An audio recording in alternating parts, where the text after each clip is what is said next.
அங்கே கட்டி அந்த தண்ணி அங்கே தேங்கும். அந்த தண்ணி இது மாதிரி சுரங்கம் வருது அங்கேருந்து. அந்த சுரங்கத்தை வந்து இங்கே பைப்பு போட்டு ரெண்டு தண்ணியும் போய் எல்லாம் எங்கே தேங்குதுன்னு கேட்குறேன். ரெண்டு தண்ணி போய் அங்கே கீழே போகுது புளியாஞ்சோலைக்கு போய் இப்போ கரண்ட் பாஸ் ஆகுது. குளம் மாதிரி தேங்குற அளவுக்குலாம் இல்லையா? இப்போ வெட்டிக்கிறாங்க பெரிய குளம் பெரிய.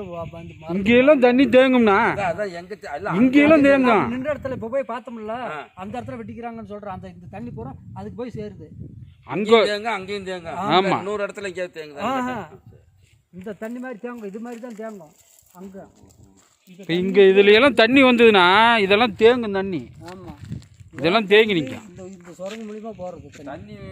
மழை காலத்துக்கு தான் வரும், மீதி காலத்துக்கு இப்போ மழை காலத்துல தான் அதிகமாக வரும். இப்போ தண்ணி இப்போ பாரு தேக்கிட்டாங்க. இது கம்மியாக தான் இருக்குது. போகுது, கொஞ்சமாக போகுது. கொஞ்சமாக போகுது. பொலிங்கோலைக்கு பார்த்தீங்க இந்த இதுக்கு கிருஷ்ணம கோயில் போதில்ல, வருஷப்பிள்ளை போகுது இந்த தண்ணி. கொஞ்சம் இவ்வளோதான் போகுமாங்க. இன்னும் அங்கே இருக்கிற கொஞ்சம் அங்கே கம்மியாக போகும். கீழே போக போக தண்ணி போகுதுன்னு தெரியாது, அதனால் கம்மியாக தான் போகும். இது மாதிரி எப்படி எடுத்துக்கிறாங்க பாரு. இப்போ சந்து பொந்தெல்லாம் எப்படி எடுத்துக்கிறாங்க பாருங்க. இந்த சந்து பொந்தெல்லாம் எப்படி எடுத்துக்கிறாங்க பாருங்க. தண்ணி ஒரு சொட்டு வெளியே போகாது. இந்த தண்ணி அந்த டேங்கு நிறைய வர தண்ணி ஏறிச்சுன்னா தண்ணி இங்கே போகும். இல்லைப்பா, இந்த மலையில் ஓடுற தண்ணி பூரா ஓட்டுற மாதிரி பைப் வந்துடும் அந்த தண்ணி எல்லாத்துலேயும் இது பூரா விற்றுக்குவாங்க. இதெல்லாம் பூரா விற்று